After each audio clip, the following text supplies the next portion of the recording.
নমস্কাৰ নমস্কাৰ কথাশিল্প ইউটিউব চেনেলৰ সমূহ কৰ্মকৰ্তালৈ লাগি গ'ল নহয় আচ্ছা নমস্কাৰ নমস্কাৰটো একো নাই কৈ যাওক আপুনি যেনেকৈ দি মন যায় তেনেকৈ একো নাই নমস্কাৰ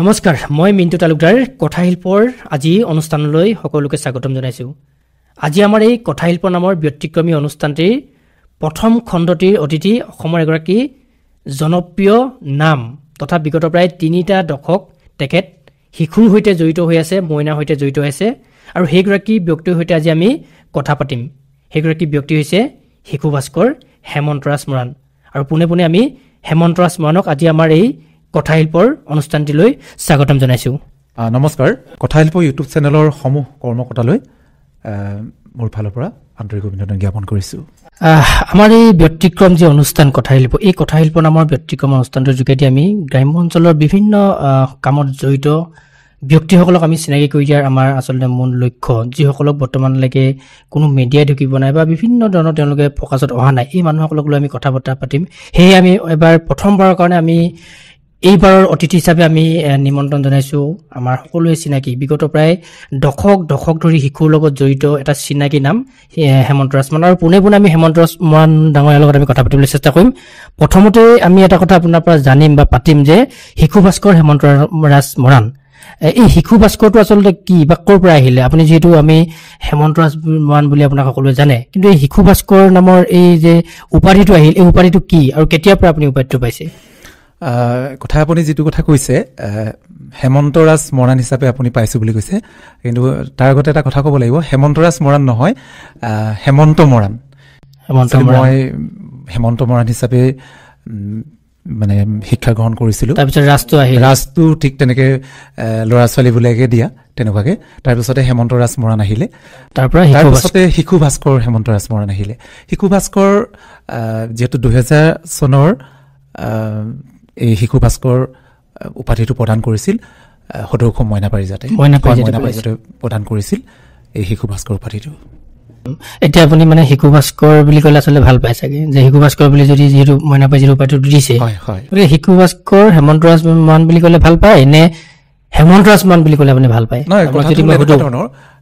যিহেতু বহু কষ্ট কৰা এটা ফল যিটো মানে কষ্ট বুলি কওঁতে আমি সুধিছোঁ আপোনাক আমি জানো যে আপুনি বিগত প্ৰায় দশক মইনাৰ লগত জড়িত মইনা পাৰিজাতৰ লগতো আপুনি জড়িত সমান্তৰালভাৱে আপুনি শিশুসকলৰ লগত প্ৰায় 90 চনৰ মানৰ পৰা জড়িত বুলি আমি জানো বিভিন্নজনৰ লগত কথা বতৰা পাতিছোঁ আপোনাৰ বিষয়ে যে আপুনি 1990 চনৰ মানৰ পৰা আপুনি মইনাৰ লগত জড়িত আৰু প্ৰায় 2000 চনৰ মানৰ পৰা মইনা পাৰিজাতৰ লগত জড়িত গতিকে তাৰ ফলস্বৰূপে আপুনি পাইছে শিশু ভাস্কৰ নহয় জানো তাৰ ফল মানে এটা এই মইনাৰ লগত জড়িত হৈ থকা আপোনাৰ এই শক্তিটো ক'ৰ পৰা আহিল বা কেনেধৰণে আপুনি মনতে ভাবিলে যে মই মইনাসকলৰ লগত জড়িত হৈ থাকিম মই মইনা পাৰিজাত বুলি কোৱা নাই দেই মইনা তাৰপিছত বা মইনা পাৰিজাতটো পিছলৈ আহিছে এই মইনা বা কণ শিশুসকলৰ লগত যে জড়িত হৈ থাকিম সেই কথাখিনি আপোনাৰ মনলৈ কেনেকৈ আহিল বা কেতিয়াৰ পৰা আহিল যে মই বহুত দিন আগলৈ ঘূৰি যাব লাগিব মই সপ্তম শ্ৰেণীত পঢ়ি আছিলোঁ আৰু তেতিয়া মানে আমাৰ স্কুলবিলাকত মানে কি হয় সপ্তম শ্ৰেণীলৈকে থাকে আৰু অষ্টমটো আমি যিহেতু দূৰৰ স্কুললৈ পঢ়িব যাব লাগে তেতিয়া আমাৰ এটা বিকল্প আছিলে ৰূপাই হাইস্কুল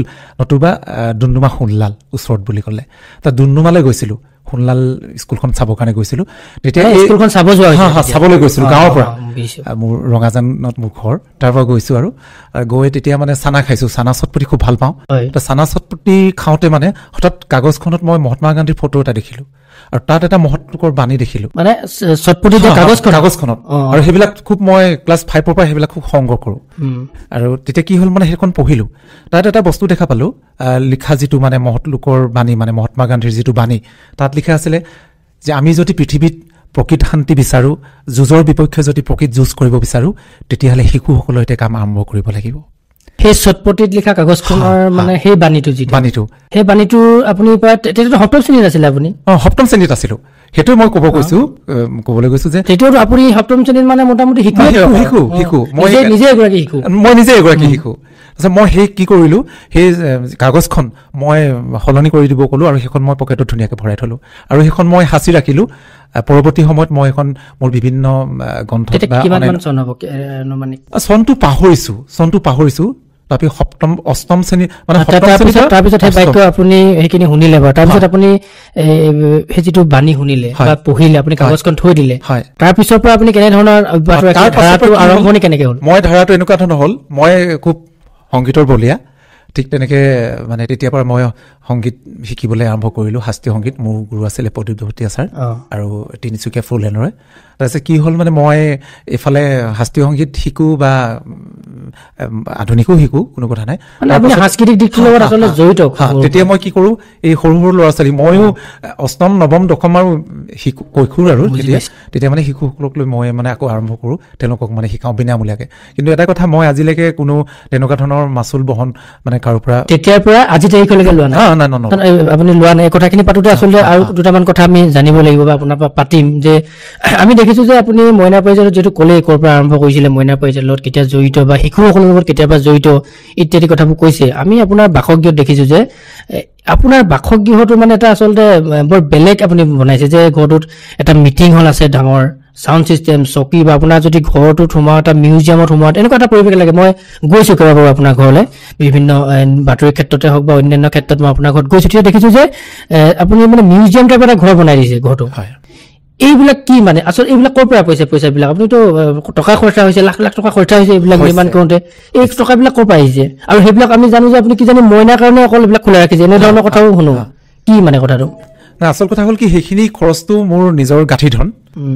যিহেতু আপুনি ইনকাম কি আপোনাৰ কি বুলি ক'লে, পিতৃভাগৰ অকণ বাগান আছে, তামোল বাৰী আছে বা এনেকুৱা পথাৰ খেতি আছে, তেনেকৈ আছে আৰু চলি থাকিব পৰা। বিশেষকৈ বাকী ক্ষেত্ৰত মই খৰচ নকৰোঁ, এইবিলাক কিবা গাড়ী ঘোঁৰা এইবিলাকৰ ক্ষেত্ৰত খৰচ নকৰোঁ মই, সেইবিলাকৰ ক্ষেত্ৰতে খৰচ। সেই পইচাবিলাকে আপুনি এই ঘৰৰ সেইবিলাক নিৰ্মাণ কৰিছে? হয় হয়, এইটো মই 11 চনৰ পৰা আৰম্ভ কৰিছিলোঁ যিটো, আৰু 14 চনত শুভোদ্বোধন কৰিছিলোঁ। আমাৰ তিনিচুকীয়া জিলা সাহিত্য সভা সাংস্কৃতিক মহাসভা তেওঁলোকে এটা অনুষ্ঠান পাতিছিল 14 চনত, যিটো বিষ্ণুজ্যোতি শিশু বিকাশ কেন্দ্ৰ। মানে নামটো আপুনি কি ৰাখিছে? বিষ্ণুজ্যোতি শিশু বিকাশ কেন্দ্ৰ। এতিয়াতো মোটামুটি প্ৰতিষ্ঠা লাভ কৰিছে আৰু সেই অনুষ্ঠানটোৱে। 14 চনত যদিও আৰম্ভণি হৈছিলে, কিন্তু এতিয়া মোটামুটি প্ৰতিষ্ঠিত মানে জনা হৈছে আৰু জিলা ভিত্তিত বা ৰাজ্যিক ভিত্তিত অনুষ্ঠানবিলাক হয় মানে তাতে। সেইটো অনুষ্ঠান কৰিছিলোঁ। শিশুৰ কাৰণে চুইমিং পুলো কৰিছিলোঁ, সেইটোতো গা ধোৱা মানে হেৰি হৈছিলে, কিন্তু অকণ দুখ পাই। এইবিলাক সকলোবিলাক আপুনি যিমান কৰিছে, মই যি দেখিছো মানে ইমান দিনে আপোনাৰ পৰা, যে আপুনি যিমান কৰিছে সকলো শিশুৰ বাবে কৰিছোঁ। কাৰণ মই কৈছোঁ যে যিটো বাণীটো পালোঁ, সেই বাণীক সাৰোগত কৰিয়ে মই আগবাঢ়ি আহিছোঁ বৰ্তমানলৈকে, আৰু সেইকাৰণে শিশুৰ কাৰণে কৰিছিলোঁ। কিন্তু এইখিনিতে কথা এটা হৈছে, যিহেতু তাৰ মাজতো মানে অকল শিশুৰ বুলি নহয়, ডাঙৰ কাৰণেও তেনেকুৱা কৰিছোঁ, নকৰা নহয় বাৰু। কিন্তু কথা হ'ল কি, যে বিশেষকৈ 2000 চনৰ পৰা যেতিয়া মইনা পাৰিজাতত সোমাই পৰিল, মানে মইনা পাৰিজাত আপুনি 2000 চনত মানে প্ৰত্যক্ষভাৱে জড়িত? প্ৰত্যক্ষভাৱে জড়িত। জিলাৰ সম্পাদক হৈছোঁ প্ৰথম, তেনেকৈ তেতিয়াৰ পৰা কিন্তু সম্পূৰ্ণ মানে নিজকো পাহৰি গ'লোঁ। 2000 চনৰ আগত যিহেতু মই অন্যান্যৰ লগত জড়িত আছিলোঁ, সাংস্কৃতিক জগতৰ লগত। 2000 চনত কৰিছোঁ, 96 পৰা মানে 96 চনৰ পৰা 2000 চনৰ প্ৰায় 5খনমান থিয়েটাৰত সংগীত পৰিচালনা কৰিছোঁ, 2এখনত অভিনয় কৰিছোঁ। থিয়েটাৰ আমাৰ এখন উজনি অসমৰ এখন আছিলে তুৰংগম, তুৰংগমত সংগীত পৰিচালনা কৰিছিলোঁ। তাৰপিছতে আছিলে মা জোনাকী আছিলে, তাৰপিছতে আছিলে আপোনাৰ শ্ৰীমন্ত, তাৰপিছতে আছিলে সংগম, এনেকে কৰি কেইখনমানত ভাল। এতিয়া কোনোবা অভিনেতাৰ লগত তেনেকুৱা তেতিয়া মনত আছে নেকি কাৰো? কোনোবা এতিয়া প্ৰতিষ্ঠিত বা জনাজাত কোনোবা অভিনেতাৰ লগত তেতিয়া অভিনয় কৰিছিলে নেকি? নাই, তেতিয়া বাৰু ইমান হেৰি নহয়, সেই সময় 96ৰ ইমান এটা। তথাপিতো আপুনি মানে কেইখন ক'লে? 4খন নে 5খন, 4খনত মই সংগীত পৰিচালনা কৰিছোঁ। অভিনয় 2খনত কৰিছোঁ। গীতটো লিখিছে চাগে আপুনি? গীত লিখিছোঁ, গীতটো বহুত লিখিছোঁ। গীত মই কিবা এনেকুৱা ফেমাছ গীত আছে নেকি যিটো মানে অসমৰ ৰাইজে শুনিছে, কিন্তু গীতটো যে আপুনি হেমন্ত মৰাণ বা হেমন্ত ৰাজ মৰাণে যে লিখিছে, সেই কথাখিনি নজনা এনেকুৱা ধৰণৰ কিবা গীত আছে নেকি? নাই, মই প্ৰথম অৱস্থাততো ডাঙৰ গীতে লিখিছিলোঁ, ৰোমান্টিক গীত বা মাটি মানুহৰ গীত, বিপ্লৱী গীত লিখিছিলোঁ। তাৰ পিছত পৰা মানে মই কি কৰিছোঁ, মানে শিশুসকলৰ কাৰণে গীত লিখিছোঁ। আৰু এতিয়া যিহেতু শিশুসকলৰ ওপৰতে লগতে ব্যস্ত হৈ আছোঁ, গতিকে শিশুসকলৰ লগত ব্যস্ত হৈ থকাৰ কাৰণে মানে শিশুসকলৰ প্ৰতি মানে বেছি তেওঁলোকক লৈ গীত লিখোঁ তাৰমানে। আৰু তেনেকৈ ফেমাছ গীত বুলি মইনা পাৰিজাতৰ গীতবিলাক আছে, মইনা পাৰিজাতে স্বীকৃতি দিয়া গীত। তেনেকে অডিঅ' অসমৰ ৰাইজে শুনিছে, প্ৰত্যেক মইনাসকলৰ মাজতো চেনেলবিলাকো বজায় শিশু অনুষ্ঠানলৈ।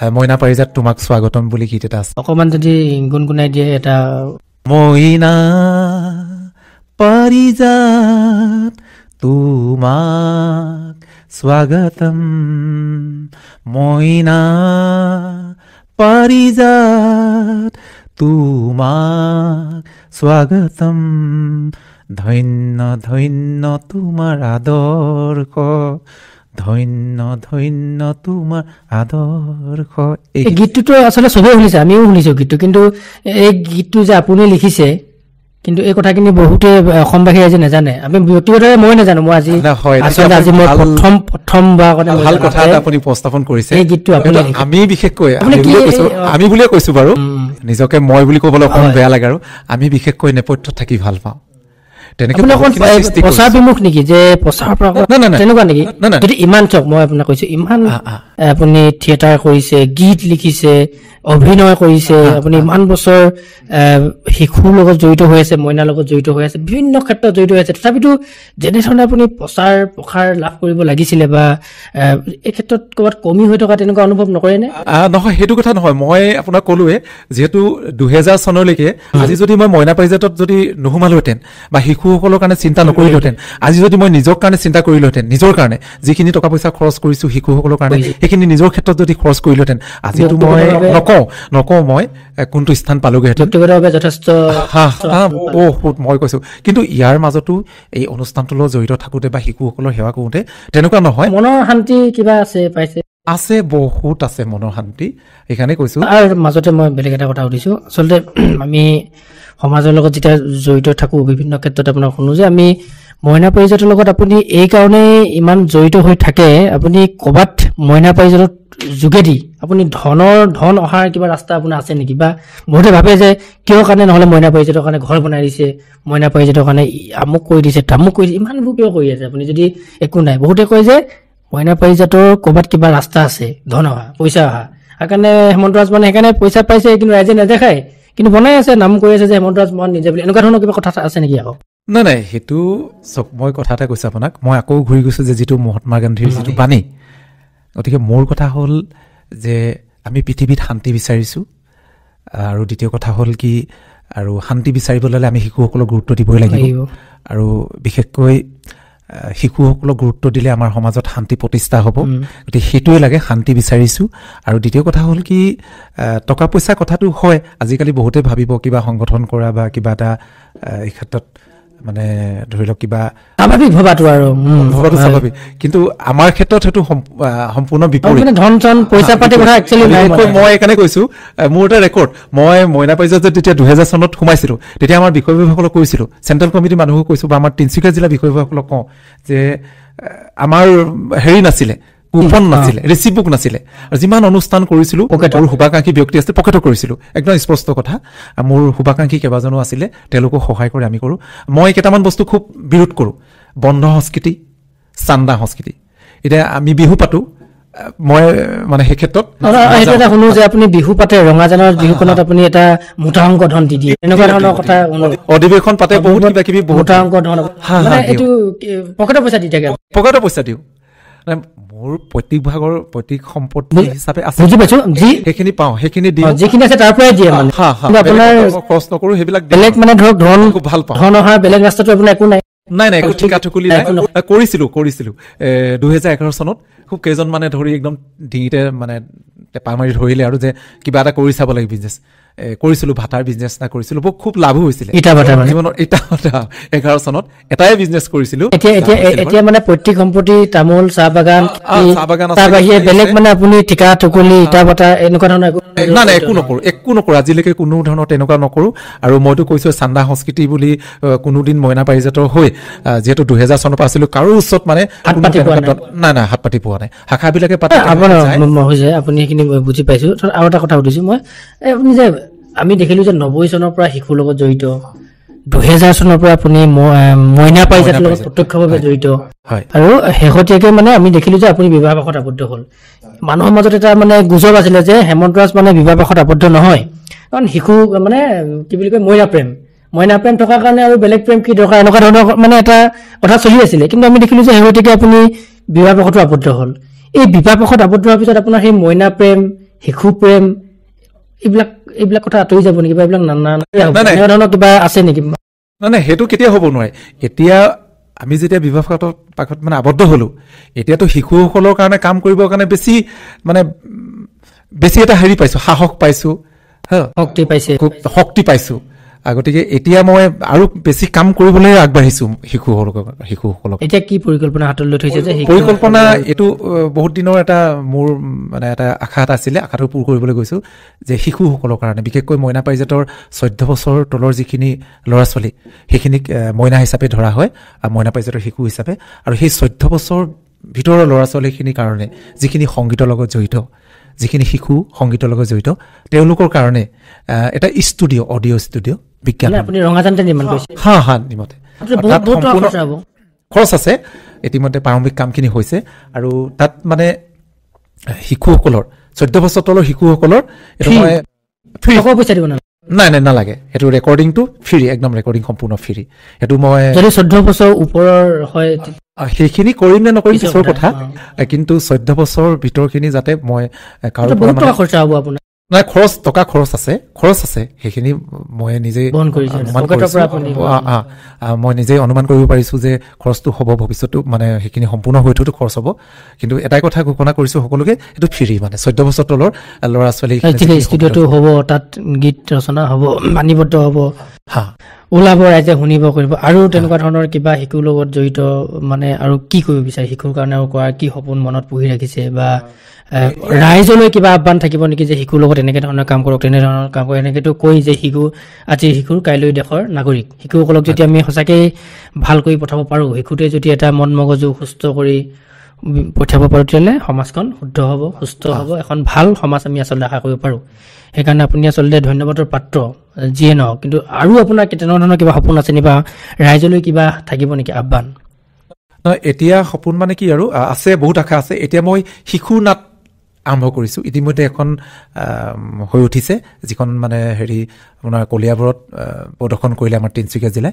আৰু 2খন নাট হাতত লৈছোঁ, শিশুৰ নাট, পূৰ্ণাংগ নাট, একাংকিকা নাট লৈছোঁ। শিশুৰ নাটখন হৈ গ'ল মানে এখন মঞ্চস্থ কৰিলে, জিলাৰ ভিত্তিত তিনিচুকীয়া জিলাই কৰিছে। সেইখন আছিলে কি আমি নাটক কৰিমেই, নাটখনৰ নাম আছিলে। আৰু এতিয়া আৰু কৰিছোঁ এখন আহ্বান, তাৰপিছতে আৰু আছে 2খনমান মানে এতিয়া মানে লৈছোঁ, হাতত লৈছোঁ। শিশুসকলক নাটকৰ লগত জড়িত কৰা পৰিকল্পনা। শিশু গীতো লিখি আছোঁ, শিশু গীতটো বহুতখিনি লিখিলোঁ। তেনেকে কিতাপো কেইবাখন শিশুসকলৰ কাৰণে শিশুৰ সাধু কিতাপ লিখিছোঁ, মইনাৰ নীতি সাধু, তাৰপিছতে আচৰিত কিন্তু সঁচা, তাৰপিছতে অকণি দেশৰ ধৰণী বুলি এখন গ্ৰন্থ। কিতাপ লিখিছে অকল শিশুসকলৰ কাৰণে লিখিছে নে?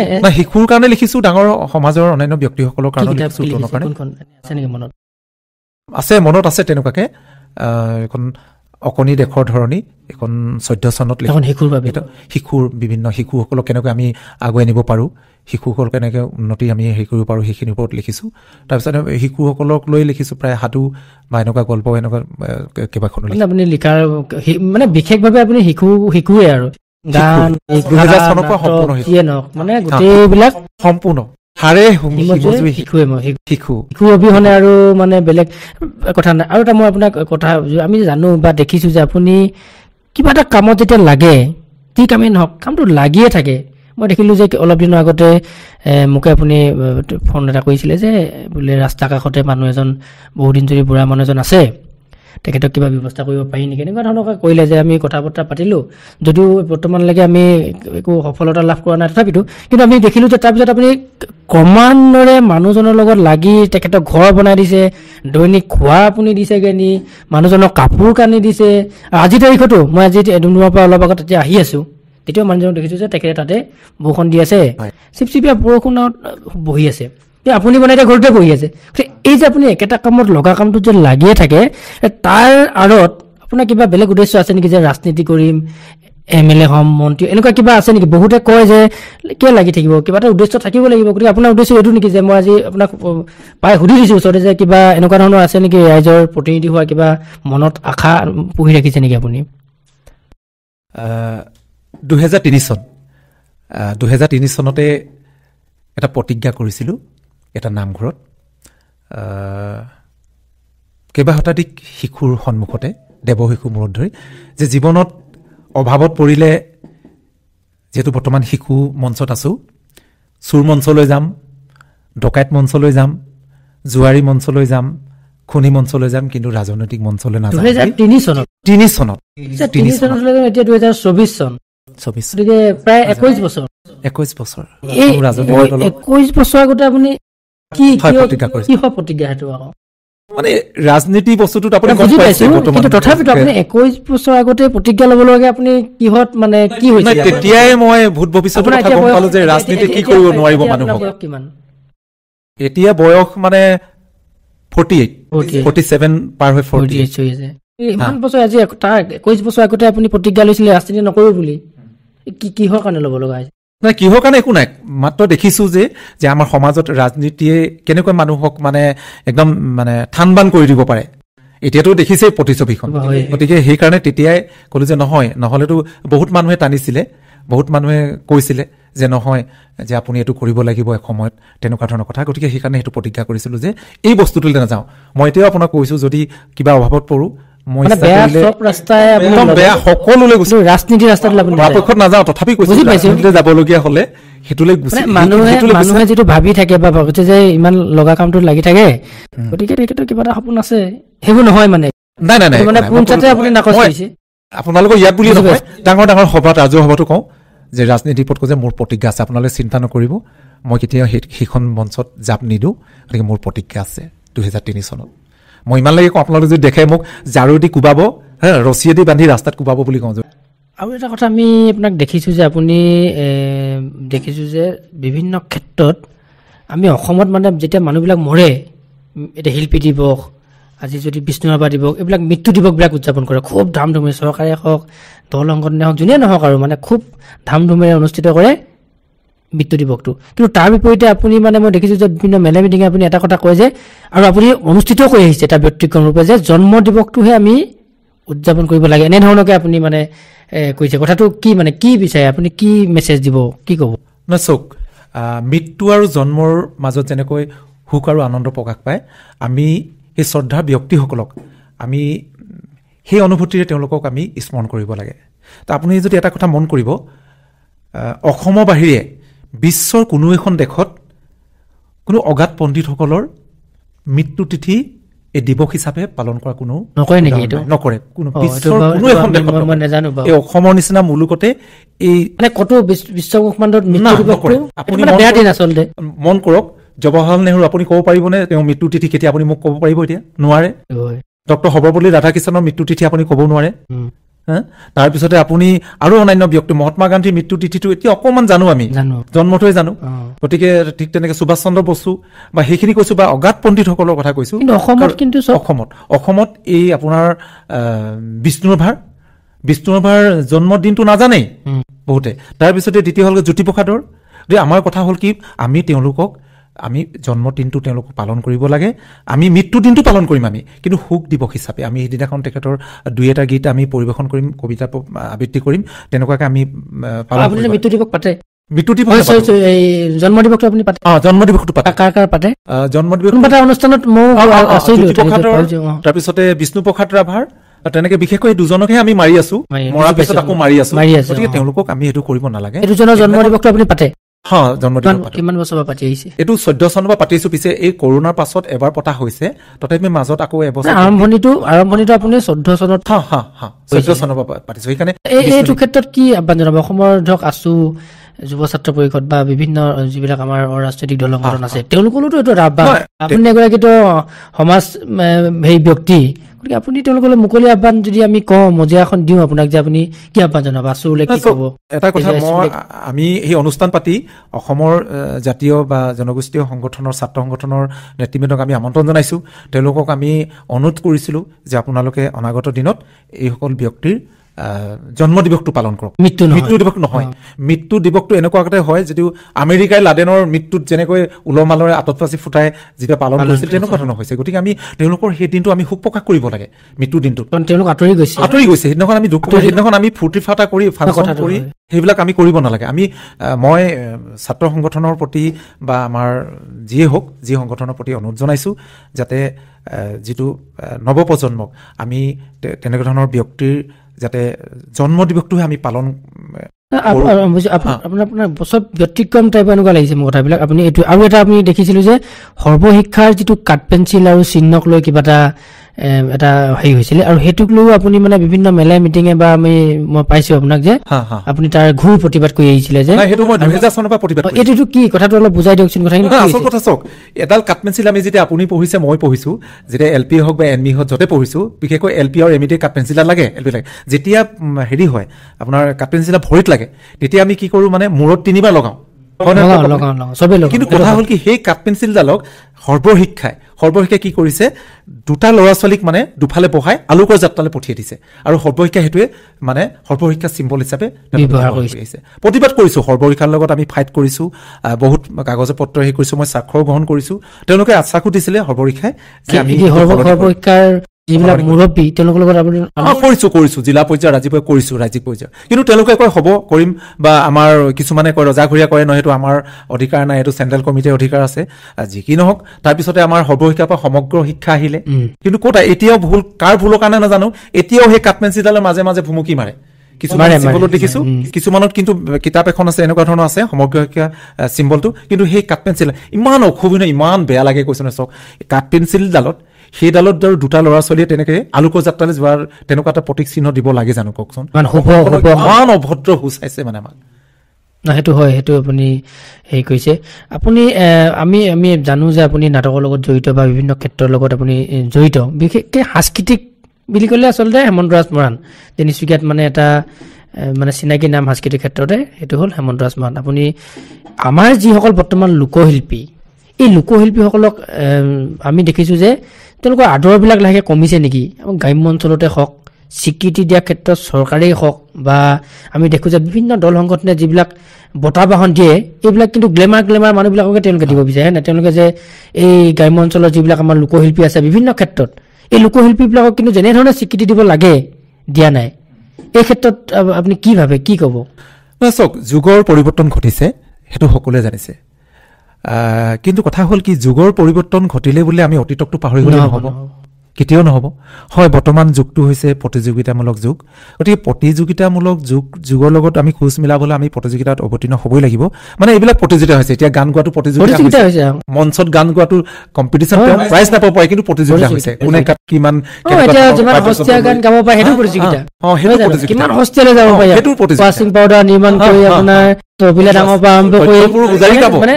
যিমান সস্তীয়াত যাব ইমানেই যেন এতিয়া আমি গ্লেমাৰ পাম, তেনেকুৱা ধৰণৰ হৈ যাব। সেইটো সঁচা কথা। না আপুনি যিটো কথা কৈছে সঁচা কথা যে আমাৰ লোকশিল্পীবিলাকৰ আদৰ নাই, সঁচা কথা। আমি দেখিছোঁ, আমাৰ চকুৰ প্ৰচাৰত আমি দেখিবলৈ পাইছোঁ। আৰু বিশেষকৈ সময়ে কৰিছে বুলি মই নকওঁ, কথাটো সময়ে কৰিছে বুলি কেতিয়া নকওঁ, সেইটো আমাৰ ভুলৰ কাৰণে হৈছে, সেইটো ভুল হৈছে। হয়, এইটো মানে সাদৰ কৰি তেওঁলোকক আকৌ আদৰি লোৱা বা স্বীকৃতি দিয়াটো দৰকাৰ আছে। কাৰণ আমি অতীতক পাহৰি গ'লে নহ'ব, আমি অতীতৰ ভেটিতে যি কৰিবলগীয়া আছে আমি সেইখিনি কৰিব লাগিব। গতিকে অতীতক সম্পূৰ্ণ পাহৰি গ'লে নহ'ব, আমি অতীত আৰু বৰ্তমান দুইটাক লৈয়ে কাম কৰিম। হয়, সেইটো কৰিব লাগিব। এটা যদি সংলাপ খুব চমুৱাই যদি আমি অনুষ্ঠানটো শেষ কৰিব লাগিব, আপোনাৰ পৰা যদি এটা নাটকৰ কিবা এটা সংলাপ, নাটকৰ সংলাপ এইখিনি মনত পৰিছে মোৰ। আপুনি যিটো কথা কৈছিলে যে লোকশিল্পীৰ কথা, তেনেকুৱা এখন আমি নাটক কৰিছিলোঁ, পূৰ্ণাংগ নাটক। আমাৰ শ্ৰদ্ধাৰ ৰাজীৱ চম্বৰা তেখেতে লিখিছিলে, বাপতি সাহোন। এইটো 18 মানত হ'ব লাগে, 18 মানত। তাত মানে মুখ্য চৰিত্ৰ কৰিছিলোঁ, মানে চৰিত্ৰ আপুনি কৰিছিলে। হয়, বাপতি সাহোন, কণপাই ওজা এগৰাকী লোকশিল্পীক লৈয়ে তেখেতে আমাৰ চৰিত্ৰটো আছিলে মানে কণপাই ওজা, মুখ্য চৰিত্ৰ। তাত মোৰ এটা সংলাপ মনত পৰিছে খুব, মানে এটা ট্ৰেজেডি। মানে একেবাৰে সৰুৰে পৰা ঢোলটোকে প্ৰাণটো হিচাপে ভাবি লৈছিলোঁ। কিমান যে ঘাট প্ৰতিঘাত পাৰ কৰিলোঁ, অৱশেষত হাৰি গ'লো। হাৰি গ'লো। জীৱন যুদ্ধত থৰ কাছতি হেৰুৱাই পেলাইছো। কিমান যে তিতা টেঙা জ্বলা যন্ত্ৰণা।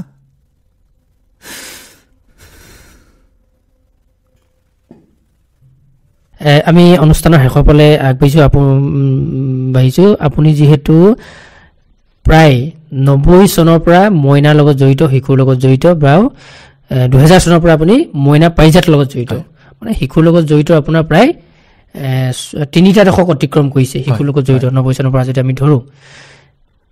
আপুনি অসমৰ ৰাইজলে বা অভিভাৱকসকলে দল সংগঠন অনুষ্ঠান প্ৰতিষ্ঠান বা অসমৰ চৰকাৰ কি আহ্বান জনাব? শিশুসকলৰ ভৱিষ্যতৰ ক্ষেত্ৰত অসমখনক যদি আমি কিবা এটা পৰ্যায়লৈ লৈ যাব পাৰোঁ, শিশুসকলৰ স্বাৰ্থত আমি যেনেধৰণে কাম কৰিব লাগিছিল আমি কৰা নাই নেকি, এই কথাবিলাক আচলতে আমাৰ মনতো কেতিয়াবা প্ৰশ্ন উদয় হয়।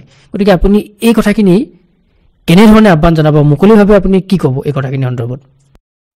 অসমবাসীলৈ আহ্বান, সমাজ গঠনৰ মূল প্ৰক্ৰিয়াটো আমি যদি ব্যক্তিৰ জীৱনত শিশুকালৰ পৰাই গুৰুত্ব সহকাৰে আৰম্ভ কৰিব পাৰোঁ, তেতিয়াহ'লে আজি সমাজত সামাজিকভাৱে দায়বদ্ধ নাগৰিকৰ ভাৱখিনি যে অনায়াসে পূৰ হ'ব, তাত এধানিও সন্দেহ নাই। তাৰ বাবে শিশুৰ মানসিক জগতখনৰ ভেটি সত্য, ন্যায় আৰু পবিত্ৰতা আধাৰত গঢ়ি তুলিব লাগিব। আৰু এই ক্ষেত্ৰত বিশেষকৈ পিতৃ মাতৃ, আত্মীয় স্বজন, ওচৰ চুবুৰীয়া, বিভিন্ন দল সংগঠন আদিবোৰ তৎপৰ আগ্ৰহী হ'ব লাগিব। আৰু ইয়াৰ লগে লগে আজি আমাৰ কথাশিল্পৰ এই ব্যতিক্ৰমী অনুষ্ঠানৰ পৰা মই বিদায় মাগিছোঁ। পুনৰ এটি খণ্ডত আমি এনেধৰণৰ বহু প্ৰচাৰবিমুখ ব্যক্তি যিসকলে সমাজৰ কাৰণে বিভিন্ন ধৰণে কাম কৰি আছে, বিভিন্ন ক্ষেত্ৰত কাম কৰি আছে, এনে একাংশ ব্যক্তিৰ সৈতে আমি মত বিনিময় কৰিম আৰু আপোনালোকৰ আগত চিনাকি কৰি দিয়াৰ প্ৰয়াস কৰিম। আৰু ইয়াৰ লগে লগে মই মিণ্টু তালুকদাৰে আজি এই কথাশিল্প নামৰ বিশেষ অনুষ্ঠানৰ পৰা বিদায় মাগিছোঁ। ধন্যবাদ।